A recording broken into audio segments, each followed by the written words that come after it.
Bismillahirrahmanirrahim. Assalamualaikum warahmatullahi wabarakatuh.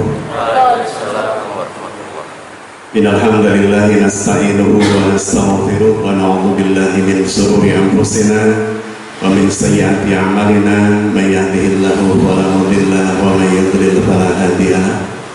Asyhadu an la ilaha illallah wa asyhadu anna Muhammadan abduhu wa rasuluhu la nabiyya ba'da. Allahumma shalli ala Muhammadin wa ala alihi wa sahbihi ajma'in.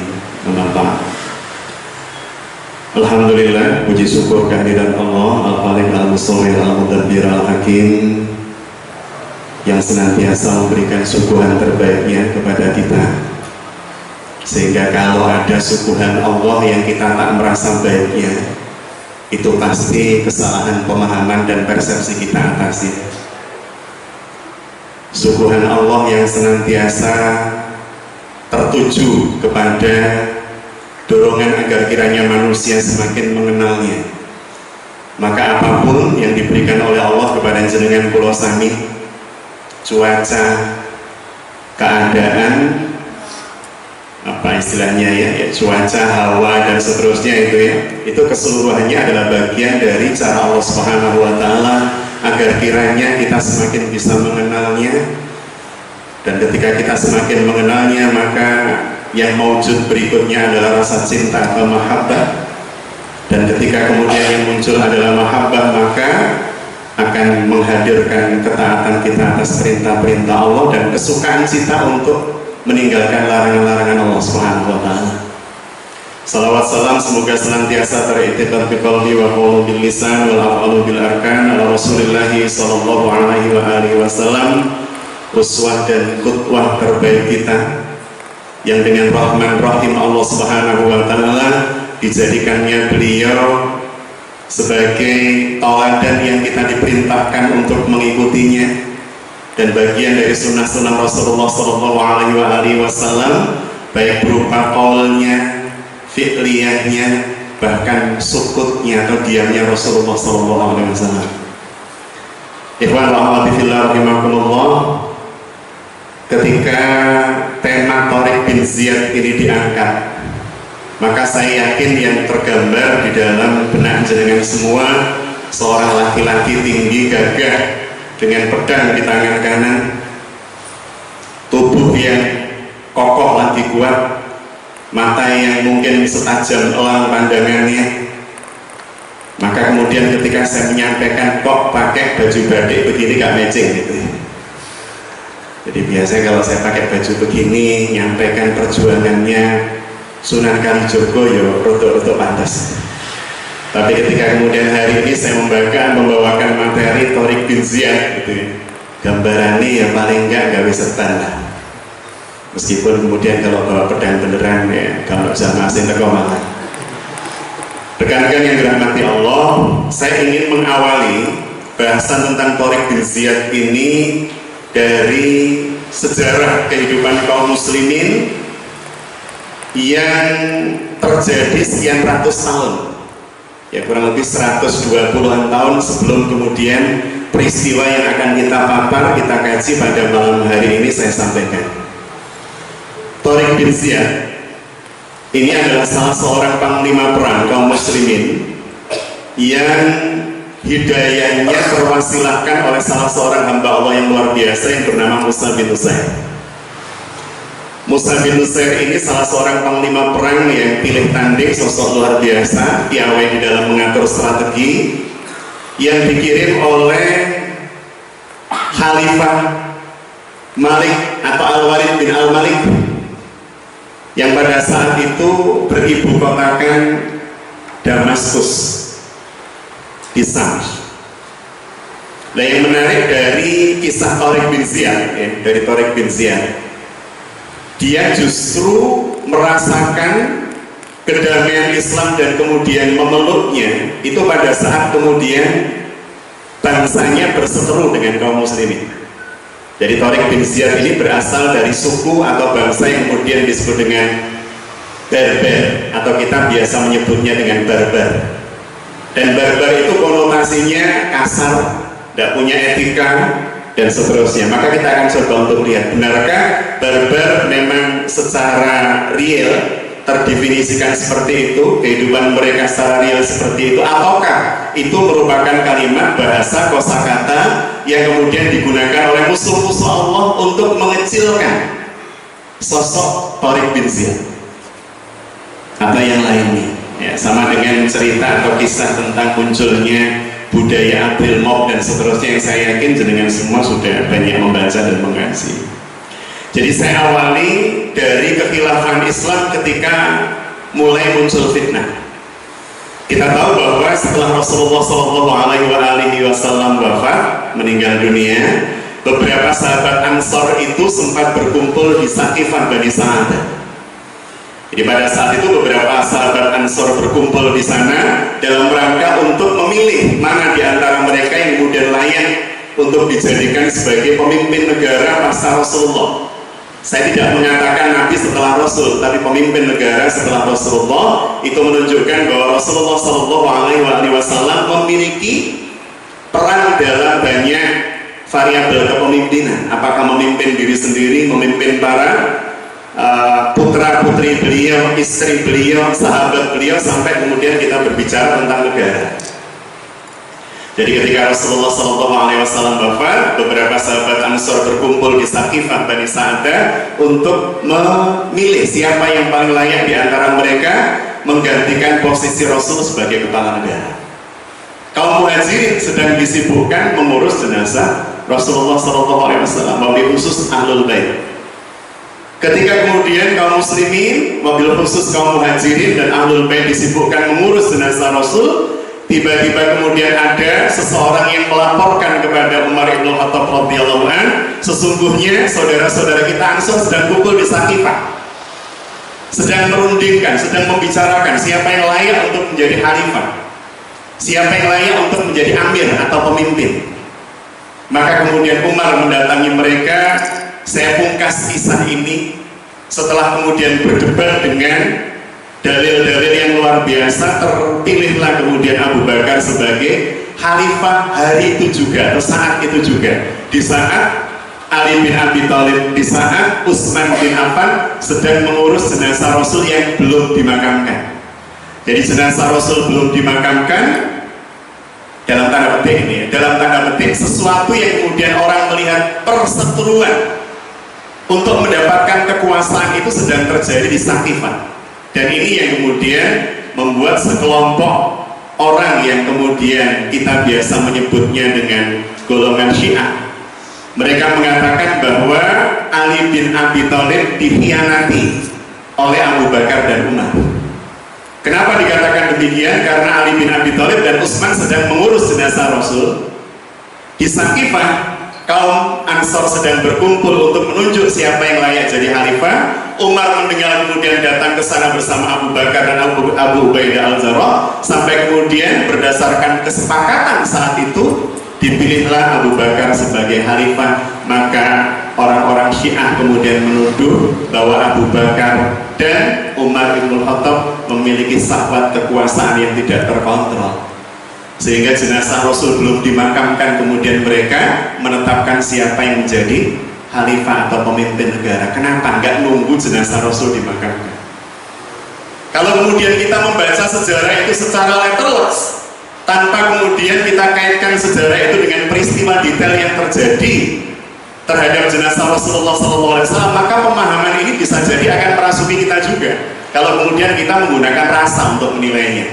Lah iya, Rasulullah belum dimakamkan kok kemudian disibukkan memilih khalifah, tidak layak. Harusnya makamkan dulu, seluruh proses selesai, baru kemudian kita berbicara tentang siapa yang berkuasa atau siapa yang mendapat amanah. Tapi kalau kemudian kita membaca secara detail kisah tentang peristiwa yang terjadi di Saqifah, maka siapapun akan mengiyakan bahwa hari itu atau saat itu memang harus segera dipilih seorang khalifah agar supaya kaum muslimin tidak tercerai-berai. Artinya saat Rasulullah wafat, bibit perpecahan sudah ada. Bibit perpecahan sudah ada. Meskipun kemudian bisa dinetralisir. Pada saat kemudian kepemimpinan Abu Bakar As-Siddiq radhiyallahu anhu, ada gelombang pemurtatan dari sebagian orang-orang yang pada awalnya menyatakan keislamannya. Wabil khusus kemudian orang-orang yang merasa ketidaknyamanannya ketika menjadikan Islam sebagai din, mereka harus menyerahkan sebagian hartanya sebagai zakat, jadi bagian dari zakat. Maka pada masa kekhalifahan Abu Bakar As-Siddiq radhiyallahu an, kita membaca di dalam sejarah bagaimana kemudian ada orang-orang atau sekelompok kabilah yang membangkang untuk tak kemudian menyerahkan zakat yang semestinya kepada negara. Dan Abu Bakar menganggap ini penentangan, ini bughd, penentangan dan penentangan. Maka ketika Umar bin Khattab melarang Abu Bakar untuk memerangi mereka, kata Abu Bakar As-Siddiq radhiyallahu an, bahkan jika seandainya ada satu sapot yang tidak mereka serahkan, yang itu diserahkan pada masa Rasulullah SAW masih ada, maka aku akan memerangi mereka. Jadi Abu Bakar ini terkenal sangat santun, halus, lembut pada saat sebelum menjadi seorang khalifah, tapi justru pada saat beliau menjadi seorang khalifah ketegasannya melebihi Umar bin Khattab. Waktu itu Umar sudah melarang jangan diperangi. Maka setelah kemudian Abu Bakar yang selama kurang lebih 2 tahun memimpin kaum muslimin sebagai seorang khalifah, dan para sahabat memberikan lakop ya atau sebutan julukan kepada Abu Bakar As-Siddiq sebagai Khalifah Rasulullah, maka kemudian penggantinya adalah Sayyidina Umar bin Khattab radhiyallahu anhu yang kurang lebih selama 10 tahun memimpin kaum muslimin. Yang menarik ketika kemudian Rasulullah SAW mengatakan dalam risalah nubuwahnya bahwa Sayyidina Umar bin Khattab radhiyallahu an ini adalah hamba yang kata-katanya, kalimatnya seringkali menjadi asbab turunnya ayat. Itu yang pertama. Yang kedua, kalimat Rasulullah SAW yang mengatakan bahwa Sayyidina Umar bin Khattab radhiyallahu an ini adalah, kalau bahasa orang Kediri, mungkin Umar ini disebut dengan gemboknya fitnah. Namanya gemboknya fitnah itu berarti fitnah berada dalam sebuah ruangan yang menjadikan fitnah itu tetap terpelihara untuk tidak tersebar dan seterusnya, karena dia dalam keadaan terkunci ruangan, dan kuncinya adalah umat. Sayyidina Umar yang kemudian Aisyah radhiyallahu anha mendengar langsung dari Rasulullah SAW ketika syaitan mengambil sebuah jalan dan di situ ada Umar yang lewat, maka syaitan akan mengambil jalan lain. Maka menjadi seperti Umar itu bagian dari impian seorang mukmin. Menjadi Al-Faruq itu menjadi bagian dari cita-cita seorang mukmin yang mampu dan bisa membedakan baik dan buruk secara sangat tegas dan terang. Dan itu ada pada diri Umar bin Khattab radhiyallahu anhu. Maka benar apa yang disampaikan oleh Rasulullah SAW pasca kemudian Sayyidina Umar bin Khattab ini wafat, fitnah mulai merebak demikian dahsyatnya. Ketika Sayyidina Utsman menjadi seorang khalifah, maka tuduhan-tuduhan nepotis, tuduhan-tuduhan hipokrit itu sudah mulai muncul dan menyerang beliau sebagai seorang khalifah. Dan kita nanti akan membahas bagaimana sejarah kehidupan kaum muslimin pasca Khalifah Utsman bin Affan, Ali bin Abi Thalib dan seterusnya, sampai munculnya seorang tokoh panglima perang yang luar biasa yang berasal dari kaum non-Arab. Ini ajam berarti, bukan orang Arab itu. Jadi dia adalah orang barbar Afrika asli. Jadi bagaimana kemudian sosok yang kita kenal dengan nama Tariq bin Ziyad ini muncul. Jadi setelah kemudian meninggalnya Umar dengan tusukan yang dilakukan oleh seorang pengkhianat yang bernama Buluk, maka setelah itu kemudian Ali bin Abi Thalib diangkat menjadi khalifah pengganti Umar dengan sebuah proses yang luar biasa. Umar mengumpulkan 6 orang yang menjadi formatur untuk bisa memilih siapa yang layak dan berhak menggantikan saya. Maka muncul 2 nama. Yang pertama adalah Utsman bin Affan, kemudian yang kedua adalah Ali bin Abi Thalib, karena Abdurrahman bin Auf mengundurkan diri dan Abdullah bin Umar oleh sang ayah tidak boleh dipilih. Dia hanya punya hak memilih tapi tidak punya hak dipilih. Karena kata sang ayah cukuplah 1 Umar yang menjadi khalifah. Karena beliau sangat paham betapa beratnya tugas menjadi pemimpin kaum muslimin, amanahnya, utamanya di hadapan Allah Subhanahu wa taala. Maka kemudian ketika telah dipilih 6 formatur tersebut, di antaranya ada nama Sa'ad bin Abi Waqqas. Di antaranya ada nama Zubair bin Awam, Thalha bin Ubaidillah. Ini sahabat-sahabat yang kita kenal 10 sahabat yang mendapat jaminan surga dari kalimat Rasulullah SAW. Apa yang kemudian diputuskan? Diputuskan bahwa yang menjadi khalifah setelah Abdurrahman bin Auf mendatangi umat atau masyarakat dan kemudian bertanya kepada Utsman bin Affan, seandainya engkau menjadi seorang khalifah, apakah engkau akan melanjutkan kebijakan umat? Utsman mengatakan ya. Tapi ketika ditanyakan Ali, karena mengerucut calonnya cuma 2, jika engkau menjadi khalifah atau pemimpin kaum muslimin, apakah engkau akan melanjutkan kebijakan khalifah sebelumnya? Ali mengatakan, aku akan beristihad sendiri. Karena Sayyidina Ali ini dikenal sebagai babul ilm, orang yang teramat sangat piawai, cerdik, pandai. Pemahamannya terhadap Islam juga luar biasa, kemampuannya untuk mengurai dalil juga luar biasa. Maka beliau radhiyallahu an tak merasa nyaman jika keseluruhan apa-apa yang sudah dilakukan Umar sebagai kebijakan negara kemudian beliau melanjutkan begitu saja tanpa harus meneliti kembali dan seterusnya. Sehingga ketika melihat kondisi seperti itu, Abdurrahman bin Auf memiliki kecenderungan dalam keadaan negara sedang gawat gitu ya, karena khalifah meninggal ya pasti sebabnya ajal gitu ya. Tapi ajal itu kan hal yang menghantarnya, bisa karena sakit, bisa karena jatuh, bisa karena macam-macam. Nah ini enggak, dibunuh. Sehingga dianggap negara dalam keadaan yang tidak sepenuhnya aman.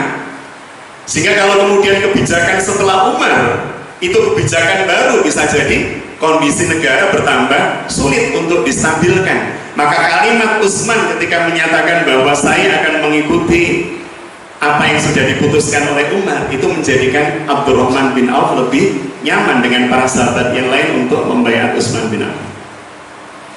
Maka dibaiatlah Utsman bin Affan. Ketika beliau dibaiat, dituduh seperti apa yang saya sampaikan tadi, nepotis karena memilih. Nah ini cikal bakal nanti munculnya Tariq bin Ziyad, memilih keponakannya yang bernama Muawiyah bin Abu Sufyan. Kita mengenal bahwa Muawiyah itu satu di antara sekian puluh ribu sahabat Rasulullah Muhammad SAW dan terkenal cukup dekat karena pernah menjadi sekretaris pribadi Nabi. Muawiyah bin Abu Sufyan. Kalau kita dengar namanya, kalau kita lafadzkan namanya, Muawiyah bin Abu Sufyan, Abu Sufyan al-Harb. Abu Sufyan ini terkenal sebagai pemimpin kabilah yang memiliki intensitas permusuhan yang teramat sangat luar biasa kepada Rasul pada saat beliau dakwah di Makkah. Abu Sufyan ini salah seorang di antara beberapa orang yang masuk Islamnya ketika Rasul melakukan proses Fathul Makkah, sehingga banyak di antara para sejarawan yang menuliskan, meskipun tidak layak bagi kita untuk diyakini itu. Kalau ini sebagai bahan diskusi monggo. Jadi kenapa kemudian Abu Sufyan masuk Islam? Karena Rasul melakukan futuhat di Makkah, sehingga kemudian disinyalir masuk Islamnya Abu Sufyan tidak benar-benar karena keinginannya untuk memasuki Islam sebagai dinul haq, melainkan karena ketertekanan. Ini sudah apa istilahnya? Sudah takluk. Ini kaum muslimin sudah kaum muslimin sudah menaklukkan kita. Tidak ada yang tersisa dari Quraisy, tidak ada yang tersisa dari Mekah. Ini sebagian analis sejarah menyatakan seperti itu. Muawiyah itu keturunan Abu Sufyan. Ibunya Muawiyah itu wanita yang pernah merobek dada paman Nabi di perang Uhud. Namanya Hindu binti Utbah. Meskipun kemudian menjadi seorang muslimah, sang ayah juga menjadi seorang muslim. Bahkan saudara Muawiyah itu menikah dengan Rasulullah SAW, namanya Ummu Habibah. Artinya dia adalah saudara ipar dari Rasulullah SAW. Jadi sekali lagi ya, kita melihatnya begini. Tariq bin Ziyad, kemunculan Tariq bin Ziyad itu pada saat kaum muslimin dipimpin oleh dinasti Umayyah. Dinasti Umayyah itu melihatnya dari buyutnya Muawiyah.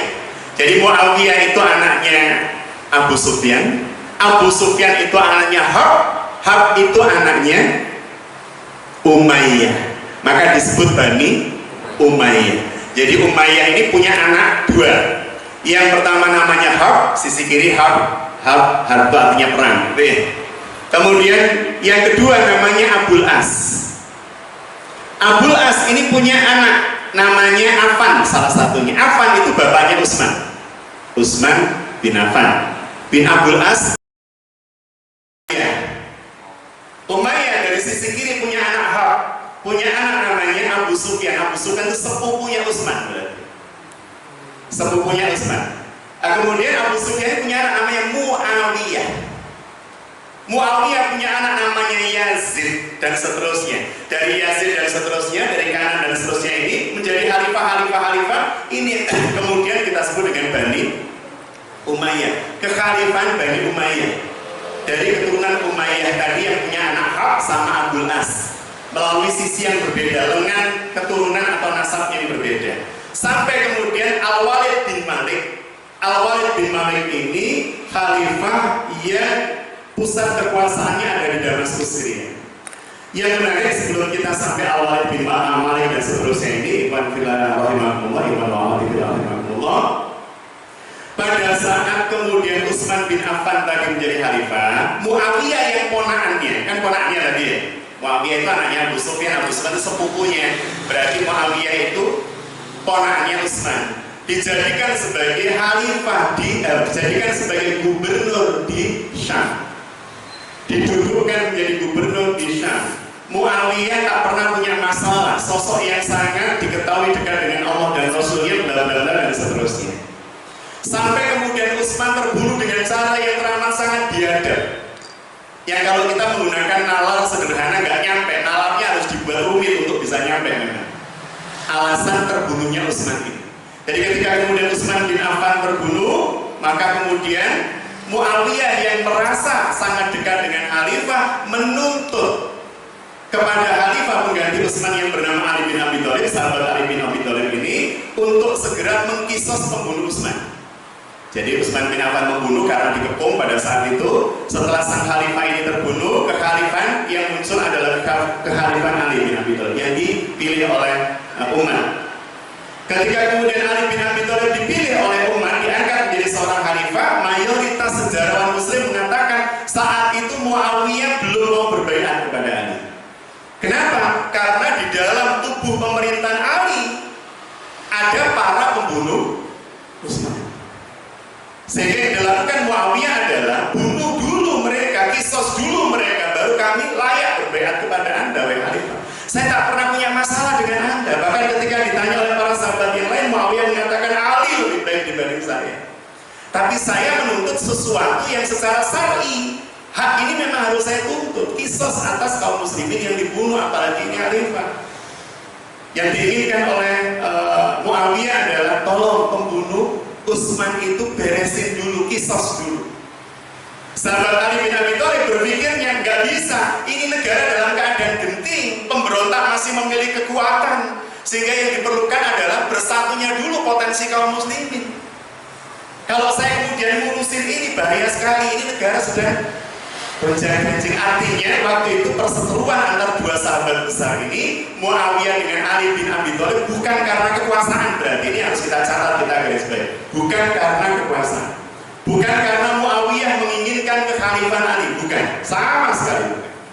Tetapi Muawiyah berharap khalifah memutuskan dengan adil, sebagaimana hukum Islam yang sebenarnya, ya pembunuh Utsman harus dikisos dulu, bunuh dulu.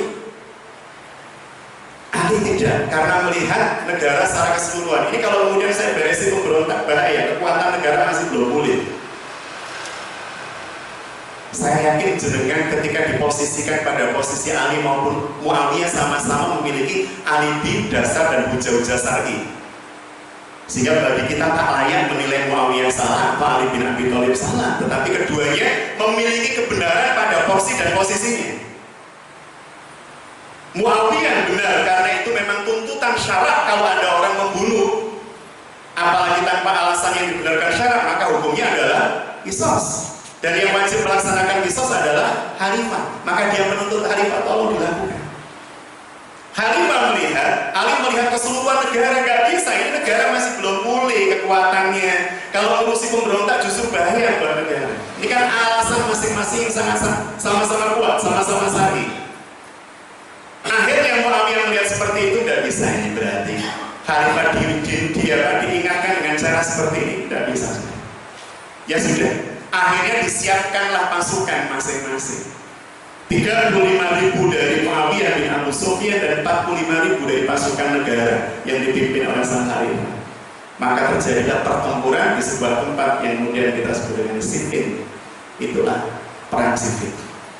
Jadi perang antar Ali bin Abi Thalib dengan Muawiyah yang masing-masing memiliki sekian puluh ribu pasukan. Dan dilukiskan oleh para sejarawan, hari itu terbunuh 20.000 pasukan dari Muawiyah dan 10.000 pasukan dari Ali bin Abi Thalib. Sampai kemudian Muawiyah merasa ini bukan masalah perangnya, bukan masalah siapa yang menang atau kalah. Dia terus berpikir, apalagi pada saat bertempur, berperang, meninggal seorang sahabat besar yang bernama Ammar bin Yasir. Jadi pada saat bertempur, Ammar bin Yasir ini berada di bawah panji-panji Ali bin Abi Thalib, membela negara secara resmi. Muawiyah dianggap buat pemberontak. Ketika kemudian terjadi pertempuran dua pasukan ini, salah seorang sahabat besar Rasulullah yang namanya Ammar bin Yasir, yang ibunya menjadi wanita pertama yang menjadi syahidah dalam dakwah Islam, namanya Sumayyah. Jenengan mungkin pernah melihat film Ar-Risalah atau The Message. Ketika seorang wanita dibentangkan dua tangannya, sana ditarik, sana juga ditarik, kakinya juga begitu ditarik, sana ditarik sana. Namanya Sumayyah, dia adalah ibunda dari Ammar bin Yasir, istri dari Yasir, sahabat-sahabat Rasul yang luar biasa, dan akhirnya meninggal ditumbak dadanya. Dimasuki tumbak waktu itu oleh Abu Jahal dikarenakan Sumayyah tidak mau mengakui Tuhan Lata Uzza Manat, malah diludahi, sehingga kemudian ditancapkan tombak di dada wanita yang sangat mulia ini. Lah Ammar itu anaknya wanita yang pertama kali syahid dalam Islam. Lah Ammar bin Yasir waktu itu gugur dalam pertempuran Siffin, padahal Rasul sudah mengatakan jauh-jauh hari yang membunuh Ammar ini neraka. Yang membunuh Ammar itu neraka. Waktu itu Amr bin As berada dalam pasukan Muawiyah. Dan ketika kemudian beberapa orang mengatakan berarti kelompok golongan Muawiyah itu neraka. Kenapa? Karena Rasul sudah mengatakan pembunuh Ammar masuk neraka. Pembunuh Ammar bin Yasir itu neraka. Tapi Amr bin As waktu itu mengatakan yang disampaikan Rasul itu bukan kelompoknya, tapi personal orang yang membunuhnya. Tapi sejak saat itu kemudian Muawiyah sempat galau, dan pada akhirnya kemudian beliau mengatakan seluruh pasukannya, angkat Al-Quran, ikat mushaf-mushaf dalam ujung-ujung tombak kalian, dan kemudian angkat ke atas agar kiranya kedamaian kaum muslimin dan bersatunya kita bisa terwujud. Maka hari itu disebut dengan Yaumut Tahkim. Jadi mulainya istilahnya apa? Istilahnya perpecahan kaum muslimin yang teramat sangat nyata bisa dilihat oleh seluruh umat karena antar sahabat besar bertempur. Diikuti ketidaksepakatannya waktu itu oleh Aisyah radhiyallahu anha, Thalhah bin Ubaidillah, Zubair bin Awam. Dua orang ini yang saya sebutkan, Zubair bin Awam, Thalhah bin Ubaidillah, ini adalah dua sahabat dari 10 sahabat yang disebut oleh Rasul surga bagi mereka. Dan ternyata dua orang ini meninggal justru pada saat bertempurnya pasukan yang dipimpin oleh Aisyah dengan Ali bin Abi Thalib. Pertempuran itu disebut dengan Perang Jamal. Kasusnya sama, alasannya sama. Aisyah menuntut agar supaya pembunuh Utsman dibunuh, beresin dulu. Jadi ternyata kematian Utsman bin Affan ini radhiyallahu anhu memicu kesalahpahaman para sahabat yang kemudian dimanfaatkan oleh musuh-musuh Allah untuk mengadu domba mereka. Bisa dibayangkan, hamba-hamba yang terpilih dan dipilih. Siapa yang tidak kenal Zubair bin Awam, Thalhah bin Ubaidillah, Ali bin Abi Thalib, Ammar bin Yasir? Ini bisa berhadapan-hadapan dengan pedang yang tidak mengarah pada satu arah yang sama, tapi justru saling berhadapan pedang. Ini kan sesuatu yang mungkin sudah tidak bisa dinalar. Tapi hari itu terjadi. Artinya sebaik apapun orang bisa dimasuki oleh setan melalui musuh-musuh Allah dalam rangka untuk mengadu domba, memecah belah dan seterusnya. Apalagi kajian kita seperti ini, kalau kemudian kita tidak mawas diri bisa dipecah belah hanya karena 1, 2 sebab dan seterusnya. Setan dengan enaknya entengnya bilang, itu loh sejak tadi handicapnya kok ngarah penceramah kok sampai gak ketok. Itu pasti sensi orangnya pasti gak suka sama jenengan. Misal begitu, setan kan bisa saja begitu. Atau kemudian ketika melihat teman sebelah yang sekali dua kali menguap, setan langsung membisikkan, ngaji gak serius. Aku kayak mengeripat tak lek-lek. Angkot, gak sopan, gak serius. Ini setan juga ya. Padahal jenengan gak tahu, barangkali sejak sebelum subuh dia nolong sekian banyak orang. Malam ngejar maling 5 km bolak-balik, coba pengantuk ya wajar pantas. Sebelum subuh dimintai tolong oleh tetangganya nganter istrinya mau lahir, sudah buka 3 macam-macam, ya pantas hari sekarang ngantuk. Artinya rekan-rekan yang dirahmati Allah, hati-hati, kita banyak belajar dari peristiwa yang kemudian menjadikan sejarah Islam tercoreng-coreng oleh darah-darah para syuhada, sahabat-sahabat Rasul yang dimuliakan Allah. Ali bin Abi Thalib ketika kemudian menjadi penguasa, para pengadu domba memanfaatkan posisinya. Maka kemudian kita kenal waktu itu Khawarij, kita kenal kemudian Syiah dan seterusnya.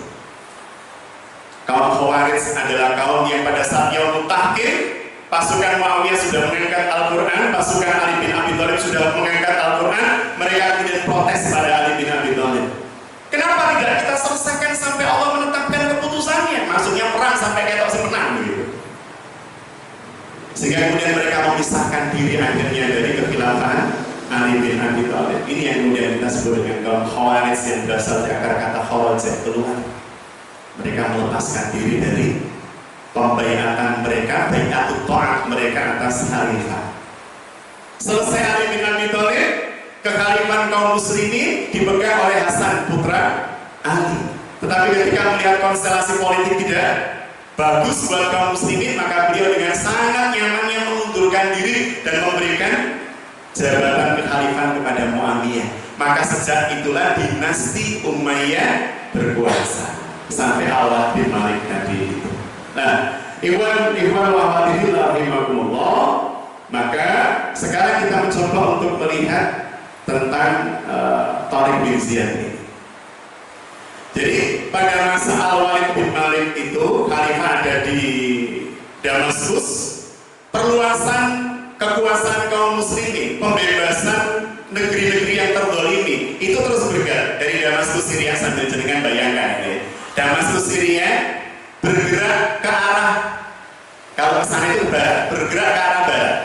Dari Damaskus Syria kemudian ke Mesir, Amr bin As sebagai panglima perang yang kemudian kita kenal sebagai penakluk Mesir. Setelah itu bergerak lagi ke Libya. Setelah itu bergerak lagi dari Libya menuju ke Maroko. Disinilah ada seorang panglima perang yang sangat terkenal namanya Musa bin Nusair. Nah, yang ditaklukkan di daerah Maroko ini ada sosok yang luar biasa, mantan budak, pejuang yang luar biasa, tangguh, namanya Tariq bin Ziyad dari suku Berber di Afrika Utara ini. Maroko kan Afrika Utara. Di Afrika Utara ini ada sosok yang luar biasa, yang kemudian dia mengagumi Musa bin Nusair sampai kemudian mendapatkan hidayah dari Allah, memeluk Islam. Maka sejak hari itu Tariq bin Ziyad selalu menjadi bayan-bayan Musa bin Nusair di dalam penaklukan dan pembebasan sebuah negeri. Kalau jenengan melihat peta, posisi Maroko dengan Spanyol itu kan dekat, hanya terpisah selat kecil. Dan ketika kemudian kita bisa melewati selat kecil itu sampai di ujung bagian selatan dari Spanyol, maka kita akan bertemu dengan sebuah gunung yang tidak terlalu tinggi, yang kemudian hari ini disebut dengan Jabal Tariq atau Gibraltar. Jadi pada saat itu selat itulah yang kemudian menjadi awal nama hebat dari Tariq bin Ziyad itu. Kenapa demikian? Karena setelah melewati selat kita akan masuk pada wilayah yang kemudian disebut dengan Andalusia. Zaman dulu namanya Andalusia. Andalusia itu meliputi kota-kota besar di Spanyol, dari mulai Granada, Toledo, Cordoba, dan seterusnya. Jadi pada saat kemudian bisa melewati selat masuk Spanyol itu sudah berarti Eropa sudah dijarah. Dalam tanda petik, maaf ya kalimat saya. Kenapa saya katakan demikian? Karena kisahnya begini. Jadi sangat tidak pantas kalau kemudian saya bilang bicara. Yang menjara itu sebenarnya raja Jerman namanya Roderick dari suku Visigoth. Jadi Andalus itu dikuasai oleh tentara Jerman, dikuasai oleh pasukan Jerman, namanya Visigoth. gitu ya. Visigoth, Viking dan seterusnya itu Anda kenal dalam film-film yang biasa muncul itu ya, Spartacus dan seterusnya. Jadi kaum Visigoth ini menguasai Andalus. Mereka berasal dari Jerman, namanya rajanya Raja Roderick. Kedolimannya luar biasa, sangat luar biasanya, sampai-sampai kemudian masyarakat yang ada di Andalus keluar untuk mencari suaka. Sampai hari ini yang terjadi seperti itu kan biasa ya.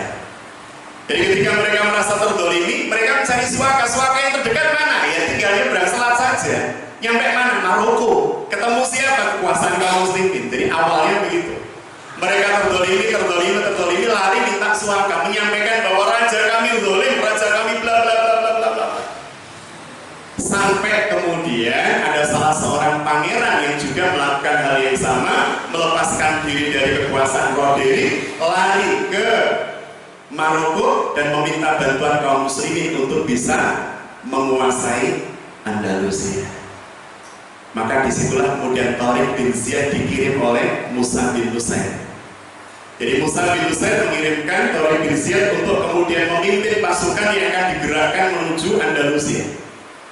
Dan yang menarik, Tariq bin Ziyad waktu itu hanya membawa pasukan ribuan orang, sedangkan kerajaan Visigoth Roderick itu mengerahkan ratusan ribu pasukan. Selalu kita mendengar kisah-kisah seperti ini, membaca kisah-kisah seperti ini, bagaimana pasukan kaum muslimin yang jumlahnya hanya sekian berhadapan dengan pasukan lawan yang jumlahnya puluhan kali lipat, ratusan kali lipat, dan akhirnya bisa memenangkan pertarungan atau pertempuran itu.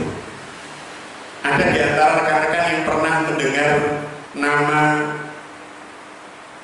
Omar Mukhtar, Lion of the Desert? Pernah dengar? Mas Rajin, karena dia pernah berkunjung ke Afrika.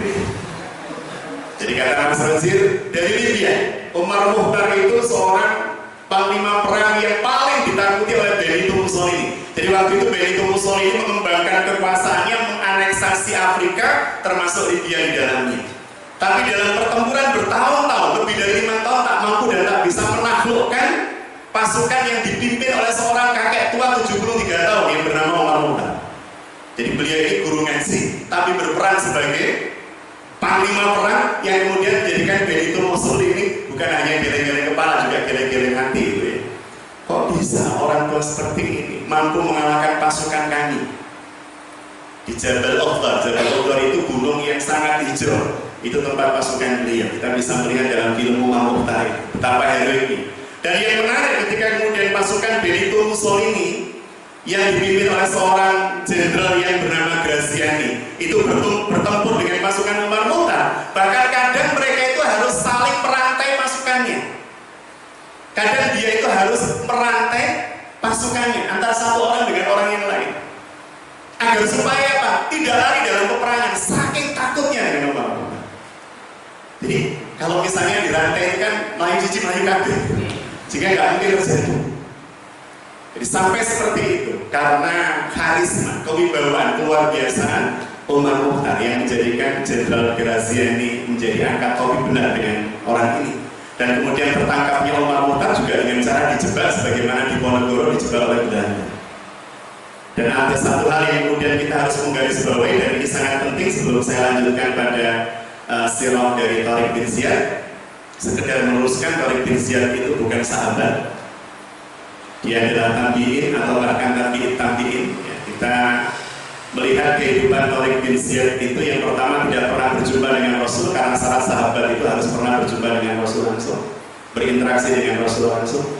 Ya, dan Tariq tidak pernah berinteraksi langsung dengan Rasul. Kehidupannya justru jauh dari Rasulullah SAW dari sisi usia, jauh, yang sekitar tiga turunan, ya, tiga nasab dan seterusnya. Baik, jadi ada satu hal yang kemudian perlu kita garis bawahi, seperti pertempuran antara Omar Mukhtar dengan pasukan Itali atau Diponegoro dengan kolonialisme Belanda. Seringkali kita membaca sejarah dengan cara pemaparan yang membuat kita bersedih hari ini, karena di dalam tulisan yang tertebar di dalam kitab-kitab sejarah atau buku-buku sejarah seringkali dituliskan bahwa Diponegoro berhasil dikalahkan oleh Belanda pada tahun 1830. Begitu ya. Perang Diponegoro 1825-1830. Dan perlawanan pasukan Diponegoro mampu ditaklukkan, dikalahkan oleh pasukan kolonial Belanda. Ini cara melihat menang dan kalah dengan sudut pandang yang salah. Kalau kemudian yang tersisih itu selalu dikatakan kalah dan yang menyisihkan itu dikatakan benar, maka sejatinya iblis itu lebih benar dibanding Adam. Karena yang keluar dari surga pada akhirnya adalah Adam alaihissalam, karena dibujuk oleh iblis. Kalau kemudian kita berbicara menang kalah dengan sudut pandang seperti itu, berarti Adam kalah dan iblis. Ini sudut pandang yang sangat berbahaya.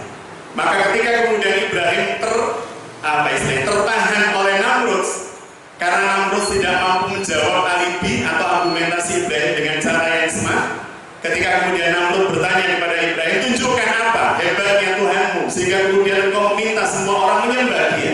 Kata Ibrahim, sesungguhnya Tuhanku bisa mematikan dan menghidupkan. Maka Namrud bilang sama pengawalnya, tolong ambilkan 2 tawanan.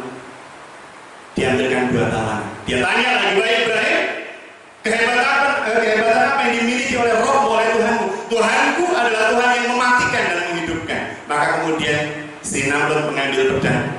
2 tawanan itu, satu dibilangi kamu saya ampuni, satu sini pedang blas. Saya bisa menghidupkan dan saya bisa mematikan. Nabi Ibrahim tersenyum, tetapi Tuhanku juga bisa menerbitkan matahari dari timur dan menenggelamkannya di barat. Maka saya harap engkau bisa membaliknya. Maka terbitkan matahari dan barat, tenggelamkan dari timur. Namrud gak bisa ngomong, langsung ambilkan kayu bakar. Ini gak bisa ngomong, pinter kayak ini. Bakar harusnya. Maka ketika kemudian Ibrahim dibakar, kalau kemudian kita melihat cara melihat menang dan kalah seperti yang saya paparkan di depan, maka kita akan mengatakan Ibrahim kalah dan Namrud. Tapi kan tidak seperti itu cara menilainya. Maka Imam Ahmad ketika kemudian Tariq bin Ziyad ini mendapatkan amanah dari Musa bin Nusair, bahkan kemudian mendapatkan amanah dari Al-Walid bin Malik, khalifah yang ada di Damaskus, beliau menggerakkan kurang lebih 7.000 pasukan menuju ke Andalusia. Roderick mendengar, dia gerakkan 100.000 pasukan. Ketika kemudian Tariq bin Ziyad mengetahui ada 100.000 pasukan yang menuju pada 7.000 pasukannya, maka beliau mencoba untuk mengirim utusan, sampaikan pada Khalifah kita butuh bantuan. Bantuan datang 500 orang. Jadi kalau kita baca sejarah, ketika saya membaca bantuan datang itu bayangan saya besar. Setelah dibahas 500 orang. Karena Khalifah waktu itu harus menyelesaikan sekian banyak muskilah di berbagai wilayah. 500 orang yang dikirim. Maka kemudian Tariq bin Ziyad memiliki strategi yang luar biasa yang belum pernah dilakukan oleh panglima perang sebelumnya. Apa strateginya? Pada saat itu pasukan yang dipimpin oleh Tariq bin Ziyad bergerak menuju ke Jabal Tariq, ke Gibraltar itu ya. Setelah Gibraltar menuju ke Jabal Tariq. Sampai kemudian ke Jabal Tariq akan menyerang pasukan lawan gitu ya. Sampai di seberang, maka kemudian Tariq bin Ziyad meminta salah satu pasukannya atau beberapa pasukannya untuk membakar kapal-kapal mereka sendiri. Jadi bawa kapal mau nyerang musuh, sampai di tempat musuh kapalnya sendiri dibakar beserta seluruh persediaan termasuk makanan. Suruh bakar. Ini mungkin strategi yang gak waras menurut orang. Aduh, panglimaku saking stres sih, saking stres. Gak waras dihubungi. Maka setelah semuanya terbakar, Tariq bin Ziyad kemudian menghadap pasukan. Dan kalimat yang dikeluarkan oleh Tariq bin Ziyad pada saat itu adalah, wahai saudara-saudaraku, lautan ada di belakang kalian. Dia nggak bilang kapal, karena kapalnya sudah nggak ada. Bukan kapal di belakang kalian, enggak.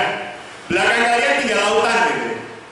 Jadi, wahai saudara-saudaraku, lautan ada di belakang kalian. Musuh ada di depan kalian. Belakang kalian laut, depan kalian musuh. Kemana kalian akan lari? Yang mereka bingung lari, nanti lagi mereka. Wah, ini kapal kesentek, ngarep musuh gitu. Demi Allah, yang kalian miliki sehari ini hanya keberanian dan kesabaran. Yang kalian miliki. Ketahuilah bahwa di pulau ini kalian akan lebih terlantar dibanding anak yatim yang ada di lingkungan orang-orang yang hina. Jadi gambarannya itu sudah apa istilahnya? Sudah menekan mental mereka Bayangkan kalau kemudian kapal dan persediaannya sudah dibunuh. Tariq bin Ziyad mengatakan, keadaan kalian sekarang itu lebih mengkhawatirkan dibanding anak yatim yang sedang kelaparan di bawah apa istilahnya, penguasaan atau perwalian orang yang sangat miskin. Udah yatim, kelaparan, walinya miskin. Hari ini kalian lebih dari itu, melasnya itu lebih dari itu. Jadi kalimat Tariq bin Ziyad, ketahuilah bahwa di pulau ini kalian lebih terlantar dibanding anak yatim yang ada di lingkungan orang-orang yang hina. Musuh kalian telah menyambut dengan pasukan dan senjata mereka. Kekuatan mereka sangat besar, sementara kalian tanpa perlindungan selain pedang-pedang kalian. Jika kalian ingin makan, makananmu ada di sana, di musuh sana. Oh, di sini sudah dibakar semua. Pengen makan, kalahkan mereka, kamu baru bisa makan. Pengen minum, kalahkan mereka, kamu baru bisa minum.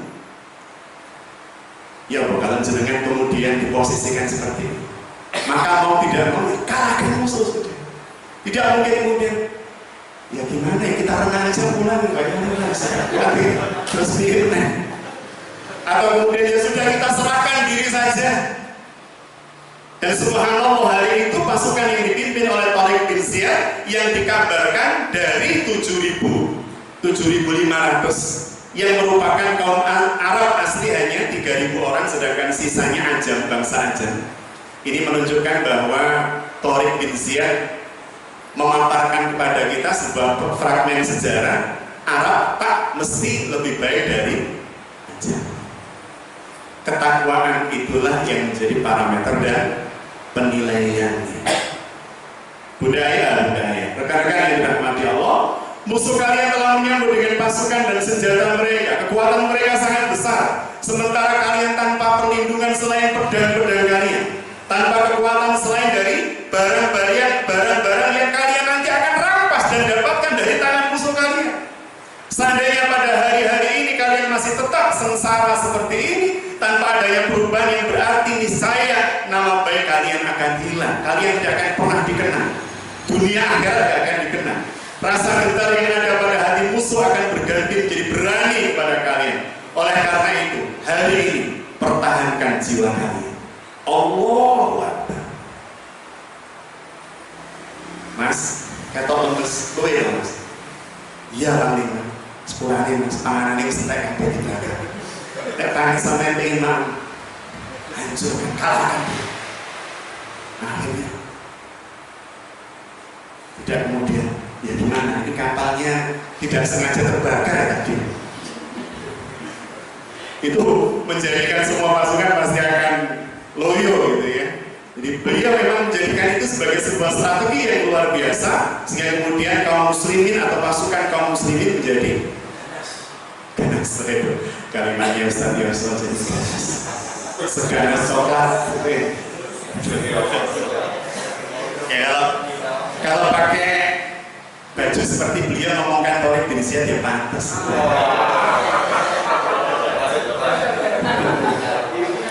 Subhanallah. Baik, Ikhwan rahimahullah. Jadi pada akhirnya dengan cara seperti itulah pasukan ini berjuang dengan cara yang luar biasa. Orang itu kalau sudah terpepet ya, kepepet ya. Kalau dalam, mohon maaf ya, kalau dalam fisika itu dalam konsep termodinamika itu ada yang disebut dengan energi dalam. Bedakan dengan tenaga dalam ya. Energi dalam biasanya disimpulkan dengan delta U, yang setiap orang, setiap benda, bahkan benda mati itu memiliki energi dalam yang bisa dimanfaatkan, tetapi tak semua orang bisa merasakan dan memanfaatkannya. Saya contohkan, ketika misalnya saya berjalan dengan Ananda ya, saya berjalan sama siapa nak sedikit? Yuli. Ya pokoknya itulah namanya ya. Namanya Tariq misalnya. Saya jalan sama Mas Tariq ini. Ketika saya berjalan sama Mas Tariq ini, karena kami saling memahami, mengerti, menyayangi gitu ya. Ada angin ribut, kok kemudian ada batang pohon yang jatuh, kemudian menimpa kaki saya. Dalam posisi seperti ini, batang pohon di atas kaki saya. Mas Tariq ini biasanya dalam kondisi normal ngangkat beban itu paling banter 10-15 kilo. Batang yang menimpa saya 25 kilo. dimungkinkan atau tidak dari 15 kilo seseorang bisa mengangkat 25 kilo? Halo? Dimungkinkan atau tidak? Dalam sebuah kondisi tertentu, orang yang biasanya bisa mengangkat 15 kilo bisa 25 kilo, atau orang yang biasanya larinya itu 20 km per jam bisa menjadi 35 km per jam. Dimungkinkan atau tidak? Jenengan kalau lari pada saat kelas 3 SMA dulu, kemudian dihitung dengan stopwatch oleh gurunya, ayo lari, tak terlalu stopwatch, 0, tak. Ternyata ketemunya 15 detik per 100 meter, misalnya begitu, 15 detik. Maka kemudian gurunya besoknya bawa herder 2 pinjam polisi. Jenengan dikasih bau-bauan yang sangat sensitif dan anjing ini diminta untuk mengejar jenengan. Jujur si polisi yang menyerahkan anjing bilang, mohon maaf Pak, ini 2 hari belum saya kasih makan. Kira-kira kalau kemudian dalam posisi itu, apa larinya tetap 500 detik per 100 meter? Mudah, itu bisa jadi mengalahkan pemenang Olimpiade. Larinya pasti luar biasa, benar nggak tadi? Karena ada bagian energi dalam yang selama ini tak termaksimalkan. Energi dalam itu kadang termaksimalkan karena posisi dan situasi. Biasanya kuantum ya biasa, menurut Pak Buanter paling berapa LDX. Tapi ketika kemudian kakeknya didolimi, oh itu bisa sekian kali lipat bogornya. Karena saking marah jengkelnya, energi dalam yang selama ini tersimpan terkeluarkan itu. Bedakan dengan tenaga dalam tadi ya. Kalau tenaga dalam gimana Mas Esa? Lakunya kosong, mutih 7 hari 7 malam, tanpa makan minum, tangguh buat cuma sarapan tiap pagi. Baik, jadi ini yang kemudian dimiliki oleh pasukan kaum muslimin. Apa yang kemudian disebut energi dalam itu kemudian keluar karena apa? Situasi, karena posisi, karena kondisi. Mas saya sampai pengen maem, sekarang dalam keadaan lapar, ya sudah tarung. Setelah tarung itu nanti kalau jenengan menang, sampai bisa makan.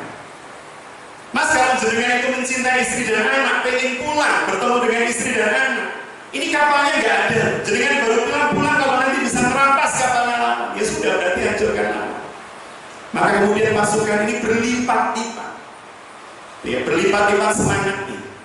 Maka agar supaya jenengan semangat untuk bekerja, misalnya, waduh ben koncoku itu semangat bekerja ya apa jangan, sepeda motor tak obong.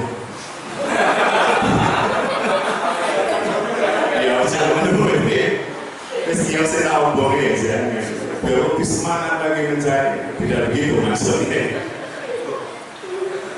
Jadi ini gambaran ketika kemudian Tariq bin Ziyad yang memiliki strategi luar biasa pada akhirnya bisa mengalahkan pasukan dari Raja Roderick dan kemudian Andalus dikuasai.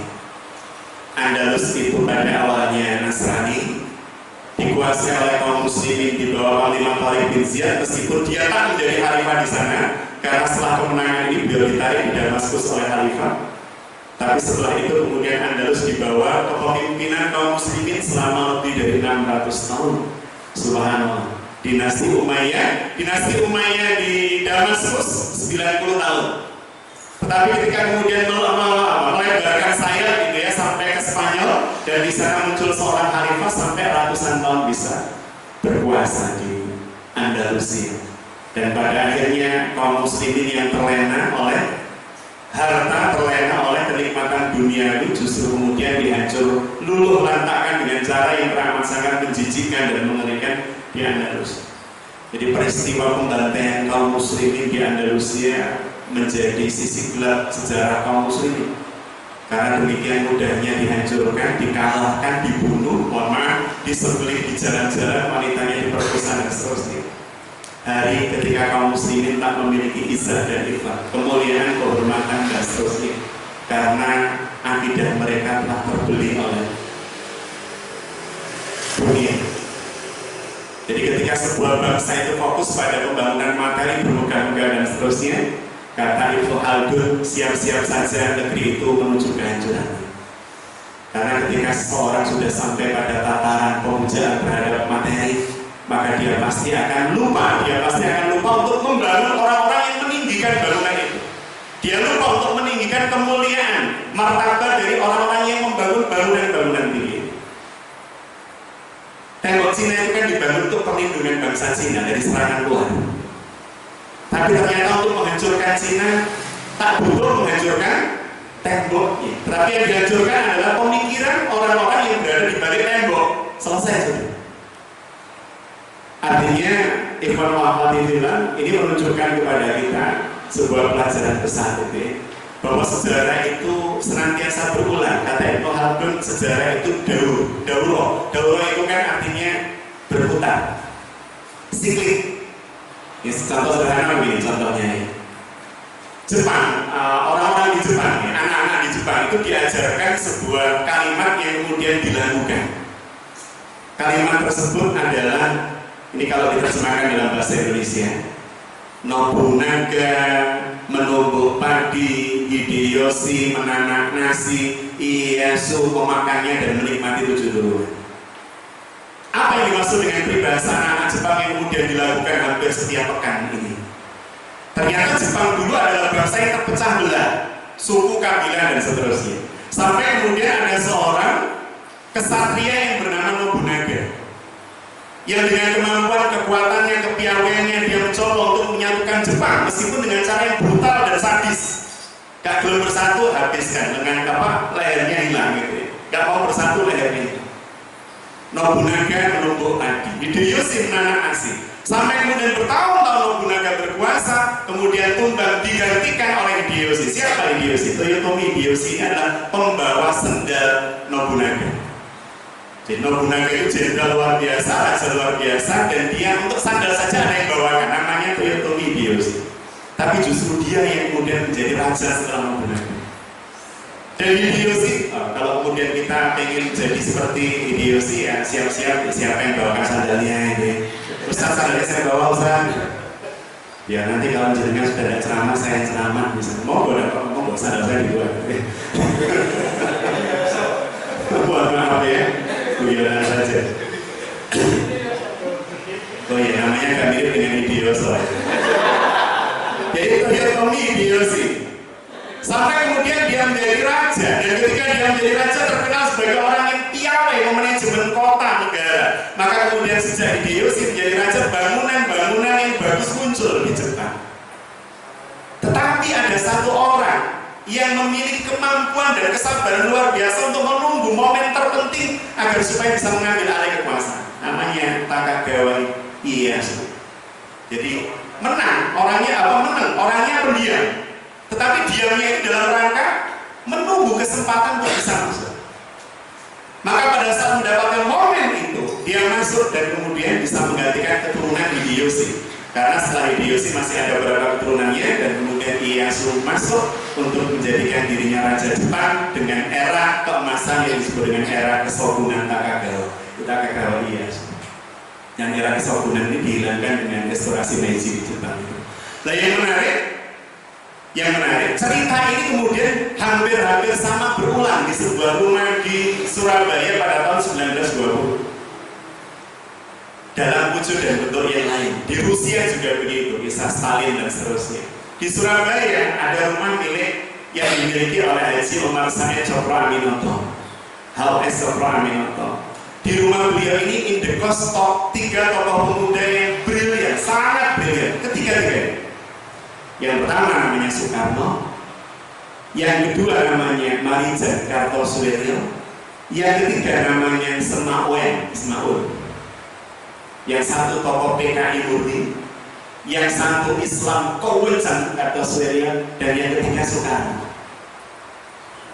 Yang terjadi hampir setiap hari adalah debat antara Kartosuwiryo dengan Ismaul, dan debatnya debat ideologis, berarti debat yang sudah gesekannya itu kencang sudah. Hampir tiap hari, tetapi Soekarno waktu itu menjadi pendengar yang baik. Tidak kemudian ikut terjun dalam perdebatan, diskusi yang panjang dan seterusnya. Di hampir tiap hari Kartosuwiryo dengan Ismaul ini berdebat, kalau kita baca rincian sejarah. Tapi siapa yang kemudian benar-benar bisa berkuasa? Kartosuwiryo membuat kekuasaan sesaat di Sunda, itu kan dengan BITI. Semaun dengan PKI-nya. Tapi keduanya pada akhirnya tumbang dan yang menjadi presiden adalah Soeharto. Maka menjadi pengamat momen yang tepat itu kemudian menjadi penting ketika kita berada di dalam situasi fitnah yang luar biasa, untuk tidak terjun di dalamnya dan ikut bertarung di dalamnya. Kita lihat situasi di mana kita bisa mengambil peran, di mana kita bisa menyampaikan sesuatu dan seterusnya. Meskipun demikian, tidak kemudian saya mengatakan bahwa di antara tiga orang ini yang paling dicintai Allah ya yang memenangkan, tidak. Artinya semuanya kita serahkan kepada Allah Subhanahu wa Ta'ala. Jadi sejarah itu terus berulang dalam rangka agar supaya jenengan dan saya bisa belajar, termasuk Thariq bin Ziyad, ya, bahwa tidak selalu hebat itu dari Syarqul Awsat, tidak. Bahkan orang ajam ini seperti Thariq bin Ziyad juga bisa menjadi panglima perang yang sangat luar biasa. Banyak ulama hadis itu yang bahkan bukan dari Arab asli. Kita bisa sebut Imam Bukhari, Imam Muslim dan seterusnya, bukan keturunan dari bangsa Arab. Nah, ini kita bisa ambil sebuah pelajaran besar. Benar-benar Allah menjamin sebaik-baik manusia karena ketakwaannya. Inna akramakum indallah atqakum. Sesungguhnya yang paling mulia di sisi Allah dan paling bertakwa di antara jenengan semua. Di antara jenengan semua yang paling bertakwa itulah yang paling dekat dengan Allah Subhanahu wa Ta'ala. Baik, sekilas itu yang bisa kami sampaikan rekan-rekan yang dirahmati Allah, ikhwan wa akhwat. Jazakumullah khairan katsiran. Assalamualaikum warahmatullahi wabarakatuh.